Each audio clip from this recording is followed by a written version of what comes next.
Hello, everyone.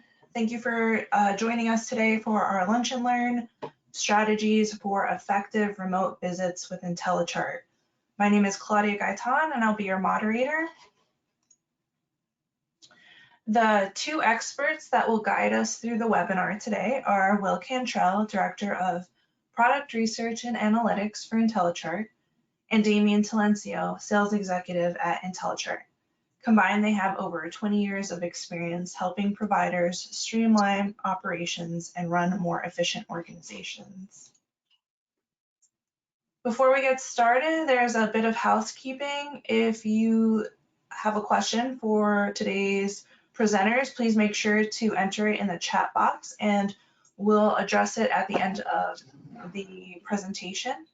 We'll also be sending out copies of the webinar within the next 24 hours. And finally, we really value your opinion and your feedback, and we're always striving to do better. So please fill out the short survey that pops up after the webinar. So on to the agenda. First, we'll be examining the challenges facing telehealth in a post-COVID world. Next, we'll take a look at how to elevate the telehealth experience by using other patient engagement solutions to automate the process. Then we'll demonstrate best practices for telehealth success. And finally, we'll walk through a quick recap of things to remember, and then we'll take your questions. So Damian, over to you. All right, perfect. I appreciate it, Claudia. Thanks again. So again, just want to thank everybody for taking some time today to join us to really kind of talk about where the market is today and where is it going, and trends that we might have thought were going to be just during COVID that have now really become just ingrained in our culture today as things that are going forward that are going to stick around. And that really comes down to telehealth.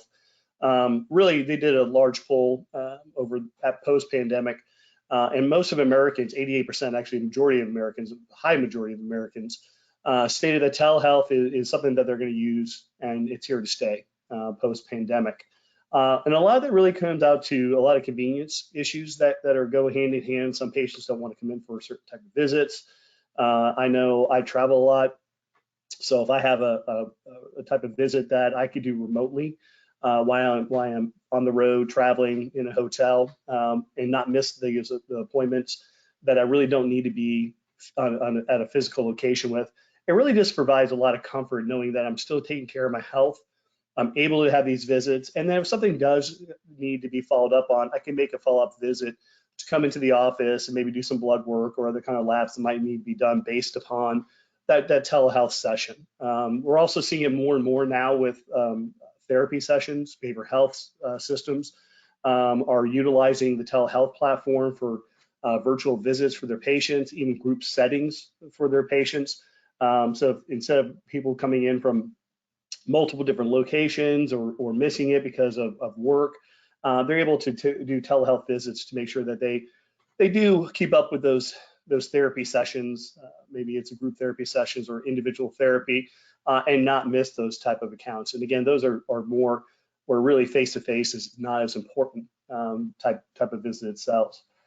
So again, patient providers want a virtual visit solution that is easy to use. I think we kind of really got hit hard right during the pandemic with different platforms, people using Zoom, different platforms like GoToMeetings in order to just see patients remotely, but not really having the capabilities of what it takes to do the documentation, being able to hand off providers or patients to multiple different providers, making sure it links with their EHR system, and just having that full spectrum and circle of the care teams that are involved in treating some of these individuals. So really what we're seeing was the biggest demand post-acute or post-epidemic was really just a solution that's going to be more streamlined and something more that's used today.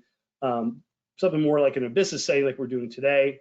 They wanted more of the same capabilities in the medical setting as well. A lot of organizations that we're talking to are looking at what they currently have in place and knowing that the solution that they did put in place during the pandemic isn't really attractive to them today because of the different workflows, the different models, and the lack of integrations with their different EHRs. It was really just implemented as a hurry up, let's get something together. This is available through our vendor. This might be something on the market that's being marketed this way, but it really truly doesn't meet the demands, not only for the patient, but more importantly for the caregiving and the care team that have to do the documentation, the follow-up, if there's a prescription, how's that going to be done, so forth and so on. So some of those different really ideas, really post-pandemic, really turns into really the follow-up visits. So if more patients want to do follow-up care, either after hours, after work, some want to do it just at home if they're remote. So the follow-up visits really make sense for a lot of patients today and providers. That again, we're just really having maybe a 10, 15-minute session, see how they're doing, how their health is, doing some evaluations, and then if we needed to, even send out a survey through our survey product to those patients to fill out to get some additional feedback even prior to having the telehealth visit, so we have something to go on and some feedback. Medication check-ins, again, if it's a medication that, again, needs to be refilled, but we need to have a doctor's visit. Normally, it's a 5-minute conversation. Why have patients come in, book an appointment, sit in the waiting room, and spend time and then go through the whole clerical aspect of it when we could just do a fast 5-minute telehealth session for those medication refills. Transitional care management and chronic disease management. Again, those follow-up visits, not the physicals, not when it's more of a exam where we have to do testing or other kind of work, but just the management of this chronic diseases, the hypertension patients that just need to have a conversation with the providers, how they're doing. Are they staying compliant with their care? Are they not staying compliant with their care? What we can do better to maintain that compliancy? We all know that we have patients that they come in, they're all gung-ho, they're going to take care of themselves, they're going to get their steps in, they're going to fix their diet. They're really going to try this time, and then 3-4 days afterwards, they're back doing the same routine that they did prior to that last visit. So maybe having just different additional meetings with the patients, different visits with the patients virtually to make sure that they are staying compliant, that they are staying up to par with their care, and that they're not falling off the wagon and going to the bad routines that they did prior. We all know that we can only control so much. So anytime we can touch a patient, whether it's virtually, maybe it's remotely through surveys, whether maybe it's even just a reminder, a text reminder to stay on track for their health, make sure you take your insulin today, whatever it might be, those little constant reminders, those little constant small visits, those surveys that go out that we could get a kind of a grasp of what's going on in their life on a daily basis really does play a key role into their overall health long-term versus a short-term type of solution. All right, the challenges, right? Make telehealth work for your practices and your patients by overcoming pain points. We've seen a lot of those different pain points through the pandemic, post-pandemic. Scheduling for their virtual visits. Patients would like the ability to be able to schedule those appointments, but an easy way to determine is it an on-site or a virtual visit. Patient forms that need to be done for those visits. We need to find a fast way to get those patient forms out to those patients to fill out and complete, whether it's just an intake form for those visits. Maybe it's a survey prior to those visits itself, just to get some of that feedback, but more importantly, the documentation needed for those different visits. Just like we would treat a patient if they came into the office, fill out those forms, we want to do those forms electronically as well. So being able to send the forms out to those patients for those upcoming appointments, maybe a day or two prior, to give the patients time to fill those out. And more importantly, make sure that those forms do come back into the EHR as discrete data, not just as a PDF. And then one of the biggest problems, especially with older patients and really the non-techie patients, is the challenge to overcome technology. If we make it very dependent on technology, you have to download an app, you have to do this, it's not going to go very well for patients. The adoption rate is going to be low, and we're going to run into the same problems that we had previously with Patient Portal when it first came out, is how we're going to get patients to utilize this technology if we make it too difficult for them to register for the portal. So we really want to make sure that when we built out the telehealth platform and the telehealth platforms that you're looking at, we wanted to make sure that the technology that was involved was not a roadblock. It wasn't a hindrance. It wasn't something that's going to take the patient having to call up the organization or the practice in order to get help to get signed up for those virtual visits. We want to make there's one more layer there too, with all of these scheduling virtual visits, patient forms, and you look at the differences between using different solutions for that versus a platform that has everything natively built into it. You can have a solution for forms that works really well for you. You can send out forms, you can have patients fill them out, bring it back into the system, have it be integrated. But if you've got a separate telehealth system, then you've got to do a separate set of forms through the telehealth system because they're not being delivered inside of the telehealth workflow. Where if you had something that had forms cohesively across products, it wouldn't matter if you were doing it through a check-in in the office, through the patient portal, through the telehealth platform. They would all be the same forms being completed in the same infrastructure level, so that when the patient's moving between different products, different touch points, you don't have to worry about them having to start over or give you repeat information, things that would lead to frustration on the patient's end. And same thing for scheduling on the staff side. I mean, if you've got to separately manage a schedule for a telehealth platform, or it's something that's not integrated, maybe there's still a lot of folks out there using FaceTime or other standalone video chat solutions just because that was easy and convenient, but from a long-term perspective, it's a lot to manage. And it's better if you can just schedule inside your PM system like you do with everything else, and that the setup that you have is smart enough to know which ones are telehealth visits and which ones aren't. Great points. We always talk about it a lot of time when we're doing presentations with different practices is the Frankenstein approach. You have different solutions from organizations that they just don't talk together. And that really is a virtual roadblock for a lot of these patients because they're not getting the same forms, they're not getting the same look. But more importantly for the end users too, using the EHR, that data comes in differently or not at all, depending on which different platform you're using. So, that Frankenstein approach is really one that has hurt a lot of the organizations and left a bad taste in the mouths of a lot of different organizations as well and end users. So really we're talking about streamlining the virtual visits to maximizing the impact. We have multiple different solutions, different modules that really kind of go hand in hand. So we have patient schedule we'll talk about, patient intake, patient notify, eHealth. All four of these different products could go hand in hand and work together to streamline that check-in process, the filling out of forms process, and then getting into the eHealth visit or the telehealth visit itself. So for patients, patient schedule is the ability for patients to go to your website, go through the portal, do a Google search, and be able to find a provider and schedule those virtual visits online that directly connect with your practice management system and the different type of appointment types you currently have in, let's just say, NextGen. So if you have NextGen in the schedule, you have these different kind of visits for these providers, these open time slots for the virtual visits. The patients could see those, they could schedule that appointment. And then right after that, once it's scheduled, it's going to trigger off the next steps automatically. So once they're scheduled for a visit, the next step is going to be the intake process, which is actually filling out the forms. They're going to get a link via email or text message to start filling out their forms maybe a day or two prior to their visit. If they have to scan in the driver's license, insurance cards, pay a co-payment, a balance, whatever it might be. If they're not signed up for the portal, that could go through that step as well. So again, all these are all connected components that go into a basic visit. And then more importantly, we don't want patients to miss their appointments. So we do have patient notify that will notify the patient via email, text, or phone call based upon the preferences of that patient or the organization. We have a lot of control over how those different messages go out. But the patients can confirm it. They could get those notifications. They can get the reminders and then have it on their calendar so that they know they have upcoming visit. And you can set those different cadences of when those different notifications go out, whether it's a certain message the day before, maybe it's 1 hour prior to the visit, you want another message to go out just as a reminder. It's really up to you and the organization of how you want to handle that.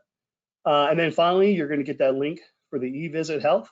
The patient will click on it and it's going to take them right into that virtual visit. So these 4 different products can work hand in hand. They can work separately or individually. You don't have all these pieces. It's just a great workflow that shows that one organization can have 4 of these different products that work hand in hand, from the patient doing the scheduling, patient getting the forms, fill those out. Those forms come back discreetly. Going through the check-in process, they have HIPAA forms to fill out. They can sign those electronically, have those go back into your EHR system as part of their documents. Scan in the driver's license insurance card, get the notifications for upcoming or reminders for upcoming visits. I could confirm those appointments. That goes back into your patient's schedule. That is confirmed appointment. Get the reminder again, and then finally the link for the eHealth visit. So again, they all work hand in hand and to really impact, really getting the patients where they need to get, but more importantly for the end user, streamlining the process, having the patients fill out the information, do the work themselves, and instead of being really the housekeeper, having your staff be the housekeeper of having to key in, scan in those data, get the insurance card, it's just a lot of work. And nowadays we see a lot of organizations where they're short-staffed still since COVID.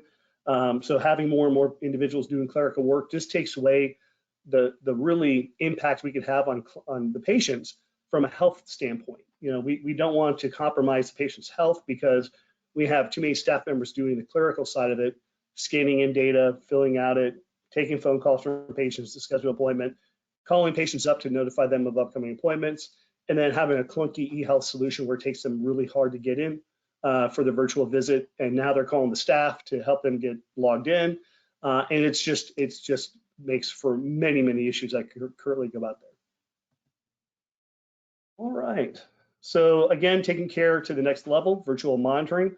So just like anything, you know, the patient remote monitoring, getting surveys out to patients, seeing how they're doing afterwards, after their visit, the virtual visit, or even before their visit, we could see how they're doing. And then based upon the surveys, the questions and the answers they performed, we could actually score those different surveys that go out, analyze those surveys, and then see if they're doing good, or if we need to have a provider or a clinical staff member reach out to those patients because something's not going well. Maybe the patient isn't being compliant, they're not feeling better, things are not really getting better at all. They have thoughts of suicide, whatever it might be. This is something that's going to alert the provider, and we can take appropriate action. So again, another piece of the puzzle is after we see the patients, what happens afterwards to keep them engaged? And survey is one of those great ones to monitor that, get those patient remote monitoring out there, getting the feedback from the patients, and then being able to analyze it based upon different scores of those different surveys on those questions. All right. So just a fast recap before we actually get into product. Will's going to take us through a nice little presentation of the different components. Integrated virtual visits into clinical workflows, that is a must, not just for the patients, but more importantly for the staff members. We don't want to make it harder on the clinical team to find out who's doing what, who am I seeing today, how do I get the patients involved, did they fill out their information? That all needs use of telehealth solution that mimics in-person visits. Same thing, being able to pass off providers or a patient to another provider, to a nurse, for different type of questions, different type of scenarios, having group settings that you normally would have maybe in live person visit. We have to really create that same kind of environment and same kind of feel, so it doesn't seem different from a patient when they are doing it remotely. Automate to get the most out of your telehealth. Automation is crucial today. We're going to see more and more of that. We want to stream. There's a lot of processes that are going out there, you know, whether it's getting the forms out to the patients automatically, having those forms come back in as discrete data automatically, sending out the reminders automatically based upon the different cadences we set up, and then based upon those follow-up visits, having the links go out for telehealth, and then the follow-up portion of it, the PRO side of it, is getting those surveys out to the patients after the visit, maybe 5 days after the visit. Maybe it's a satisfaction survey right after the visit. We want to get some feedback how it went. A week later, they get a survey to see how they're doing health-wise, and then being able to analyze that data and they do the proper follow-up.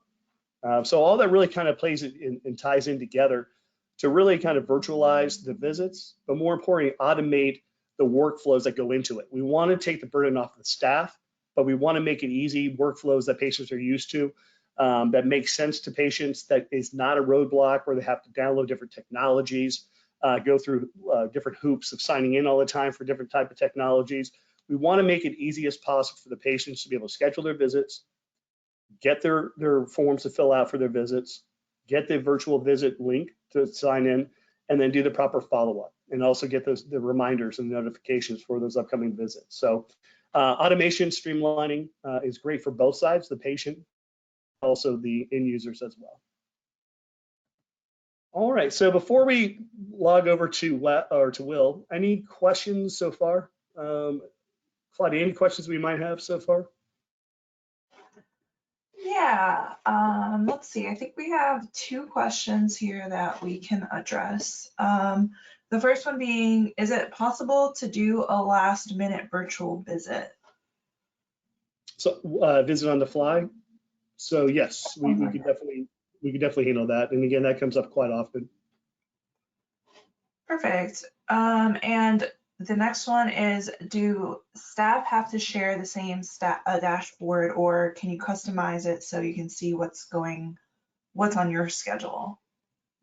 Sure. Well, that's probably a better question for you from a product standpoint. The dashboard that we have is really one of the bigger differences between us and other telehealth solutions, is because we're paired so tightly with EHRs that we work with. We really keep you in the EHR from a documentation standpoint. So for us as a telehealth solution, our focus is really on the workflow, getting in and out of this.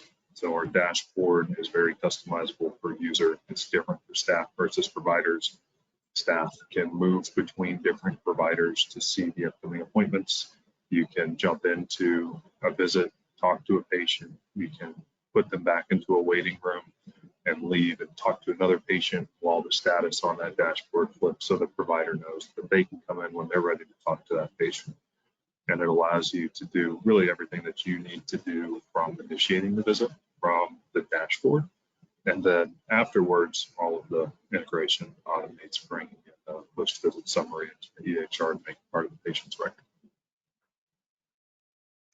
Excellent. So those are all the questions we have for now, but we will continue to take questions throughout the presentation. Feel free to drop them in the control panel. For now, we'll move on to Will's presentation, and I'm sure that folks will have questions after that. All right, Will, I just made you the presenter, so you should have control. Yep. Yep, I got your screen. Can you see it? Yep, I got it. All right. So what we're going to do is we're going to step through this from the patient's point of view. And this is going to be what the patient would see through the different products, and where we step from one product to the next. I'll make that clear. But what you'll notice as we go through this is it's not going to be real clear to the patient, because patients don't think in terms of what product somebody's using. They're just trying to accomplish a thing. So in this case, we're working towards having a visit, and it's going to be a virtual visit. And if that's a new patient, then we would support that, which is what this workflow is going to be. If it's an existing patient, then we can do that as well.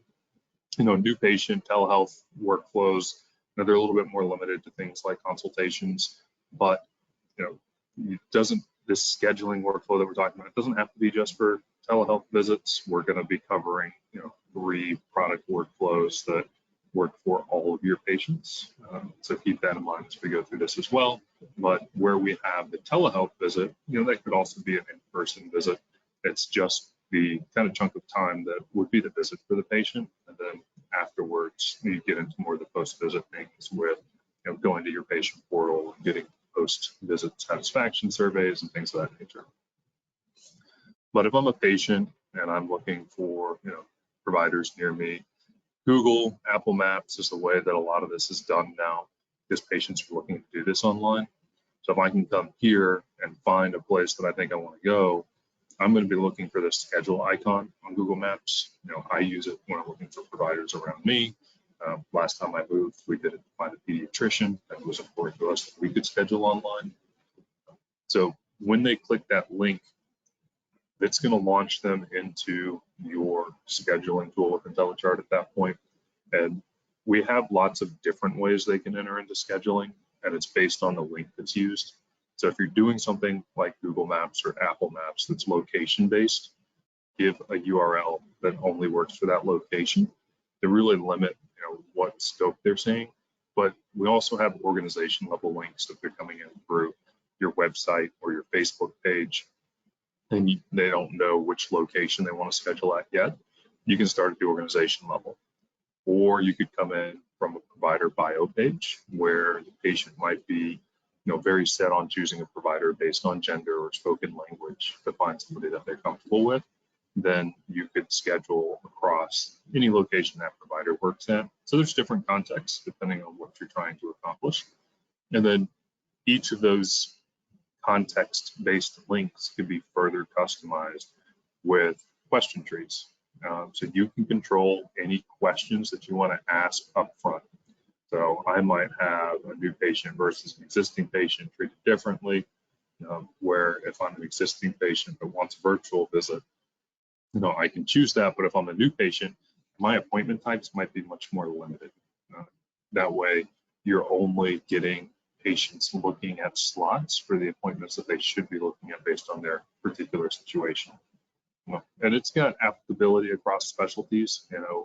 With ortho, for instance, we're very focused on providing them, a path to which part of your body is causing you the problem, which providers do you need to see because of that, which part of your journey are you in? Is it the front side? Or are you, looking for follow-up appointments for primary care? If we're talking about sick visits versus well visits, that can really drive the difference between, am I doing telehealth visits? Am I looking for an appointment type where they're going to wait in the parking lot? Do I call them into the office? So the customization that we give you through our practice portal on the administrative side gives you control over those decisions, and they're not permanent decisions that are just done during setup. You can change them at any point that you want to. These slots, as they're shown here, these would be real-time views from the PM. And once I pick a slot as a patient and I provide my information, I'm going to be trying to schedule that appointment. And once I schedule the appointment, we're going to make sure the slot's still available in the PM system. If it is, then we'll book it. But if another patient has booked it or a staff member has booked that slot, that's fine. It does happen occasionally. We'll just step them through picking a different time slot. And once they've successfully scheduled their appointment, they're able to add it to their calendar. Now, the reason that's important is, something we're all probably really familiar with is with appointment reminders, the goal is to make sure they show up. But, there's things that, can come up in a patient's life. Maybe they forget, maybe they don't confirm their appointment. Maybe they confirmed it, but we didn't send a notification the right way to them, or they didn't update their contact preferences. By adding it to their own calendar, whether that's on their laptop or their phone, then they're also going to be triggering reminders from their own devices. And that's just another way to make sure that they're aware that they have an appointment coming up. But this view here is the patient's phone. And there's going to be just one phone number that all these text messages are coming from, because all of the products in our platform are on the same platform. That's just one phone number for the platform. So for the patient, it doesn't matter if I'm getting an appointment reminder, if I'm getting a confirmation like this one that I just scheduled my appointment and I have a link to add it to my calendar so I can get it on my phone as well as my laptop. Or if I'm getting an appointment reminder looking to confirm like this one, it's going to be the same text chain where the patient has saved that phone number as your organization. So when they're getting the communications here, it doesn't, again, matter what part of the journey they're in, they're going to know it's coming from you, and they're going to have all of the context of previous communications in the same text string. So after I get my confirmation text, here we've got another one reminding me that I've got an upcoming appointment. And this one includes a link to the check-in process. So instead of having to separate the communication, one where there's an appointment reminder, another one where we're trying to get them to start a check-in process, we have the ability to combine that with a token. And clicking on that link, it's going to launch them into a check-in process on their phone with no download, no login required. Even if they have a patient portal account, they don't need to log into it. They'll come to a screen where they just enter their last name and date of birth. And if they have an existing insurance, that's great. They can choose from their active insurances they have on file. But if they want to provide a new insurance, we're going to capture that. And we have the ability to do that with images. So they can take a picture of the front and back of the insurance card. And we have a service to do OCR, which stands for optical character recognition. that really just means we're going to take all of the text on the insurance card and on the ID that we captured from them, and we're going to use it to be able to put that information into your system. So that means we can, like Damien used NextGen as an example before. With NextGen, we can bring the insurance card in, we can bring the ID. So when the patient's taking pictures of it during this check-in process, you'll have access to it once they go through this check-in process.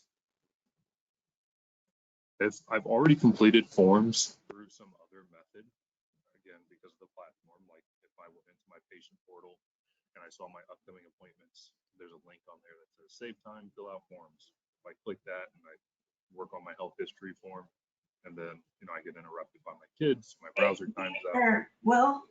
Yeah. I'm so sorry, you're cutting out a little. Do you think you can maybe try to increase the volume on your mic or something? I think it keeps going in and out. Just tap your mic to see if that'll fix it. Here, give me 1 second. Now you're good. So I'm not sure what's going on.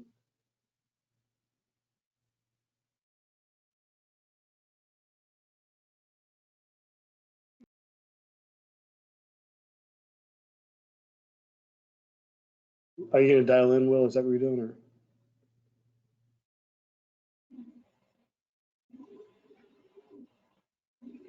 While Will's kind of fixing this, I'll kind of take it from here. The different forms that are presented in intake are the same forms that a patient would get in the portal. So we utilize the same forms throughout the whole system, through the whole platform. So they're consistent across the board. So if I start filling my form, if I have the patient portal and I don't finish it, they auto save as I'm going through it. So as I'm coming in here, it might have already said started but not completed. So the forms pick up where I left off, which is a really nice feature. So I'm never having to start from scratch. We know how the day gets, it gets away from us. The last thing I want to do is having to start a brand new form when I'm checking for my visit, if I've already started it. So we could go to the different forms. I see I have one completed here. And then as I'm going through, I can click on the next form to fill out. Now, these forms are forms that are built by each individual practice. You could have different forms based on different appointment types, different locations, different providers, different scenarios. Those forms are mapped to discrete data. So again, we'll just take NextGen, for example, since I used that prior. If it's a KBM template, we have all that information stored. Even if it is a custom template in NextGen, that information can be mapped back discretely to those different fields. And that data come across automatically. It can go through approval process, really depending on how you want that done. We do also store the chart in the patient's chart, a PDF version of the forms when they're completed. So if a provider just wanted to see a fast view of the form, or if the admin side wanted to see a HIPAA form that was signed or an insurance form that was signed, whatever it might be, we're not having to go into the different discrete templates in order to see that. Can you hear me now? Yep, I got you, man. All right, I went ahead and called in.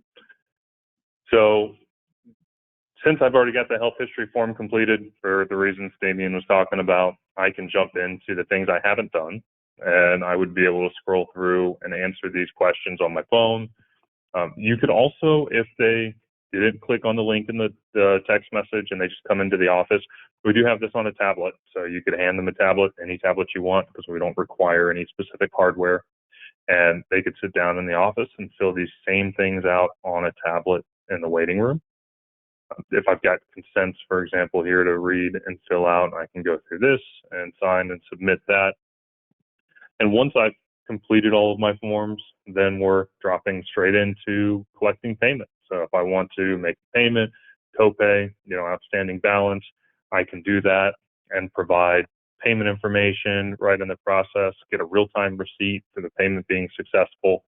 And then the only other step after this, if you want to, is to have that wait in the parking lot step.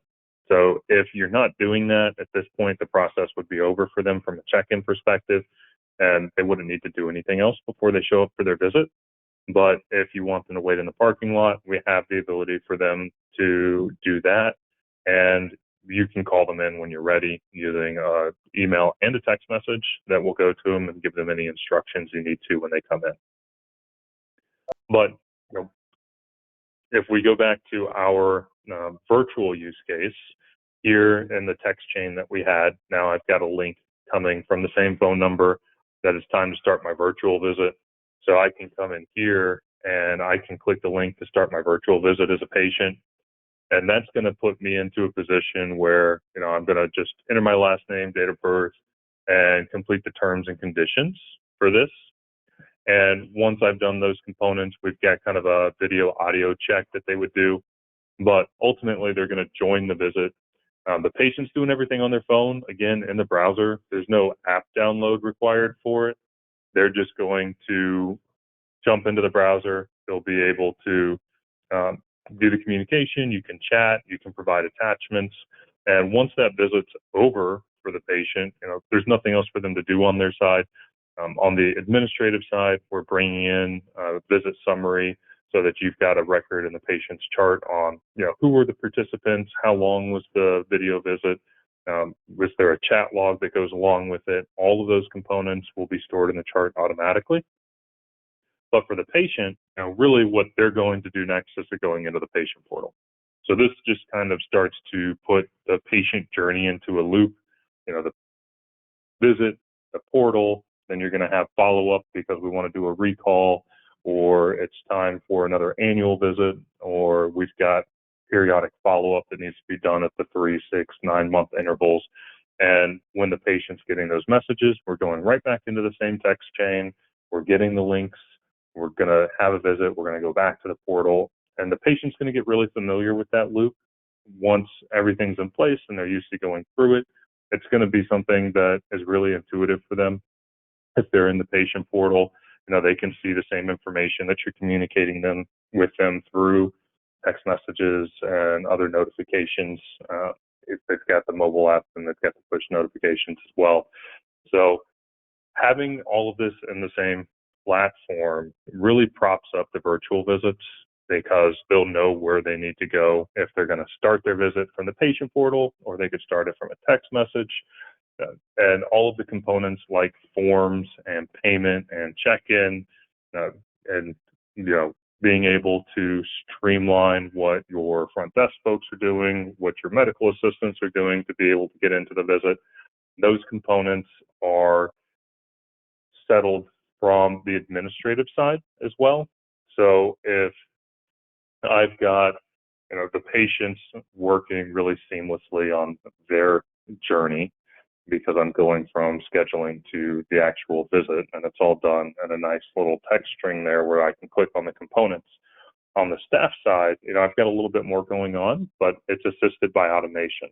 So for the dashboard with virtual visits, we've got the ability for you to see all of the patients who have appointments on a given day. And I scheduled an appointment with myself here so that you can see here on the offline patients because I haven't connected. But I have a link that says it's almost time for my virtual visit. And if I click on that and jump into my visit, it will give me the ability to start the visit with the patient once they move up in there. Or, as you can see there, the start visit link is already available because I can let the patient know that I've connected if I am ready early, for example. And then the patient would be able to join, even if it's before their visit time. So it allows for a lot of flexibility in that sense. And I'm going to connect here and leave everything muted just so that we can, see how this changes. But the reason the view here is different between staff and providers is the providers are going to be managing all of the patients that they have appointments with that day. So as a provider, when I come into this dashboard, I am just looking for patients that, maybe my medical assistant has already spoken with. Everything, from before I need to join has been done. The status is ready for a provider, meaning that I can go ahead and join. But the staff members might be, looking for something totally different. You could have somebody coming in here. I just want to make sure that I know who's joined and who hasn't. Maybe I want to send a quick text message to somebody to ask if, they're still going to join because they're a couple minutes late. Or I'm a medical assistant and, I'm going in to be the first person that talks to these patients. you would be able to do all of those components here from the dashboard, along with, filtering. So the staff members have extra filters at the top where they can say, I'm working patients for 3 providers. So I can have a multi-provider filter set that's saved. So I don't have to set that every time I come in. It's going to be saved as my user preference. And I would be able to come in every time and work my queue of patients, where a different staff member or a provider is going to have other views for their queue of patients. Now, the app itself for the virtual visit, we get a lot of questions about what's the bandwidth like. We very intentionally have built our telehealth experience to be as light as possible. It's browser-based. There's no app download. There's no other pictures, images, or videos on the screen. The bandwidth that's being used is strictly for the video, and all of that is going to lead towards a more stable, successful connection. Ultimately, at the end of the day, you're still kind of at the mercy of the patient's internet, which is one of the big holdups for virtual visits, especially in rural areas. But everything from an infrastructure standpoint is going to be as stable and as streamlined as it's possible to make with technology right now. So I'm going to pause there, because if we go into the configurations, we're going to get way farther down in the weeds than anybody wants to do on this. But if we want to have any follow-up conversations, then we can always get as far down into the workflow questions and configurations as we need to. Great, thank you, Will. We did get a couple questions come in. Okay, so this was more towards the beginning of your presentation for some context. And the question is, might patients feel overwhelmed if they have too many prompts to fill in forms? Yeah, so you have control over all of the communication that we send to the patient as far as frequency and intervals. So if you've got appointment reminders set up, for instance, I think usually what's most common for appointment reminders that we see is something like 5 days out, 3 days out, and then we're seeing a lot more same-day reminders. So they might be going out 2 or 3 hours before the appointment to make sure that the patient remembers they have an appointment, even if they've confirmed it. It's really easy to put a link in there for mobile check-in so that they can fill their forms out without an additional notification, because it's just tied to the appointment reminder. They have control. If they don't want to get emails from the patient portal about their forms, they can turn those off. Those aren't something that you're controlling whether or not they're going out, but rather what the content of those messages are. And then patient intake itself for the mobile check-in process or the in-office check-in, that's sending notifications in lieu of patient notify, but those are much less frequent. There's not 3 of those going out. So I guess at the end of the day, to be more succinct on that, we do have communication thresholds. So you can set daily, weekly, monthly cap on how they're being notified between our population health and our appointment reminders and other contact methods. So if they are getting too many communications in a single day, you can limit that. Yeah. And also, we also limit the amount of forms that go out to patients. So you can put certain time frames on different forms. So if they've already filled out a virtual or a HIPAA form and they're not due for another HIPAA form to sign it for another year, let's just say, they're not going to get, every time they have a visit, those different forms always pop up. So we have a lot of logic behind the forms and how they go out, so that we're not overwhelming the patient with every single visit. Every time they log in, that they have to fill out 50 different forms. It's only ones that are relevant, and then it's going to check to see if there's anything that has already been filled out. And if it is, it's not going to deliver those forms because they're within that threshold, that time frame, where they don't need to fill out those forms since they're still good and up to date. Yeah, and we used to actually pop the form up in a big modal as soon as you log into the patient portal. But last time we redesigned the homepage of the patient portal a couple of years ago now, we went just for more subtle touch points, but in different places. So they're tied into the subtext of the appointment card on the homepage. They have their own card on the homepage as well, so that you can see it, but it's not so in your face that you have to do it. And then having things like mobile check-in and notify tied to it as well as another, seamless way to provide notification of forms instead of that in your face kind of do this now. Yeah, the last thing you want to do is over alert a patient and then they all of a sudden don't want to deal with us because we're being a pest for different things. So we definitely want to control those touch points, how many times they're being frequently hit, how many forms they have to fill out. So it really is a science behind it. Great. So we have another question. I think there was some legislation introduced this week on this, but our insurance is paying for virtual visits.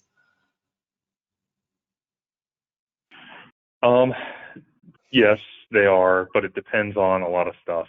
So, we aren't experts on reimbursement for virtual visits, so I can't give you any kind of direct advice on it. But we do have lots of groups that are being reimbursed for their virtual visits in different states for different visit types. And it's really, part of it's going to be reimbursement. So if you're wanting to make sure that you're providing virtual visits as a way to replace in-person visits and get reimbursed for those, that is one method. I see virtual visits used because I'm in a care episode where, I'm not getting reimbursed for follow-up visits. So I want to make sure that that's easier for me and maybe, the mother who just had a child, so that I don't need them to come into the office. I just need to check on them. So you're increasing patient satisfaction. You're reducing the amount of time that you have because it's much quicker typically to have a virtual visit. You're not spending as much time moving between rooms or even just having a conversation with a patient in the office. Those tend to go on longer than what the virtual visits do, just on average, and it's not every time. And then, the other option is just to be a differentiator. I mean, if you don't have other groups around you that you're competing with offering virtual options for some of the appointment types, and you are, it'll help draw more business. So you got to kind of balance those things and figure out what your virtual strategy would be to make it valuable to you. Great. So our next question is, what is the process if a visit is disconnected? Is it easy to get it back on again? Yep. So the way that ours are set up is that they are not peer-to-peer connections. And this is going to get a little techy, but peer-to-peer connections, if they get disrupted, they're broken and they can't be reconnected. You have to start a new visit. There's a lot of solutions out there that do that because that tends to be the cheaper infrastructure option. We are using sessions. So whenever we connect, 2 or more people with a virtual visit, it's creating a session, and that session stays live until it's ended or it's been inactive for a while. So if I get disconnected as a patient and I go to rejoin, it's going to put me right back in the same session.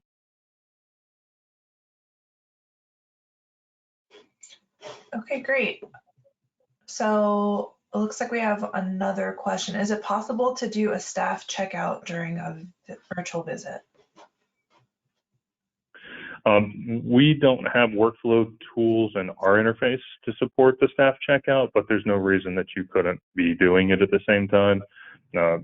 We have plenty of folks that are, doing either 2 monitor setups or they're doing split screens so that they can do multiple things at the same time. And because we allow you to transfer in and out of the session with different staff members, you could have, staff go in, come out, provider go in, come out, somebody else go in. So it would support some of those just from a video standpoint.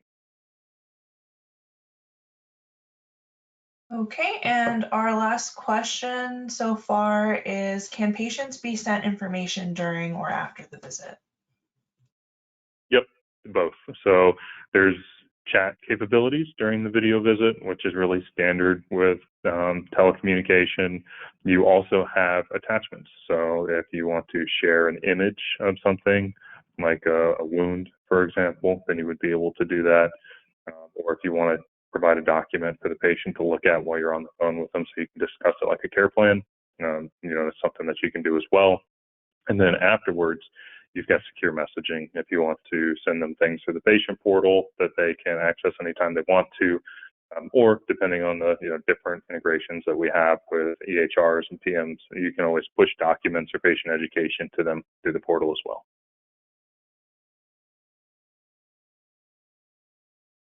Great, thank you, Will. I don't see any more questions. Damien, do you have anything to add? No, I think that it really kind of the presentation shows really the power of the platform and really the different points of care that a patient goes through and how we handle all that together with the overlapping technologies, being able to utilize, again, from the start, the scheduling through the notifications, through the intake, the forms, to the visit itself, and then post-visit follow-up as well. I think having the complete platform where you're not having to rely on different technologies to accomplish similar goals. I'm not saying that you can accomplish what exactly we do, is because you do have some gaps when you use different organizations and different vendors for the same type of technologies that really don't talk to each other. And that really is where the power of the platform comes in, having it all built on the same platform, having the technologies overlap, and then work together as a team, more or less, in order to make the best experience for the patient. Make sure that they're properly getting the care they need, the follow-up they need, and more importantly, the staff is taking advantage of the automation and the streamlined approach to engaging patients, not having to manually push out a lot of information, the documents, the forms, the visits, the reminders, having this done automatically, having the same place for the setup, not learning multiple different vendor solutions. For the setup, and for the patient, they, like Will was showing on his text messages, the patients are going to be familiar with the technology. They're going to get used to it. It's all going to look the same. It doesn't look like it's from multiple different companies, where patients might kind of like, say, okay, who is this really type scenario? So really, I think the biggest goal today is, I know we really kind of focus on eHealth and where that's kind of is today in the industry, but it really has to do with the complete platform and how it really, they all support each other throughout the care of the patient. So. All right, well, that's all we have for you today. Thank you for joining us, and have a great rest of your day. All right, thanks everybody. Really appreciate it.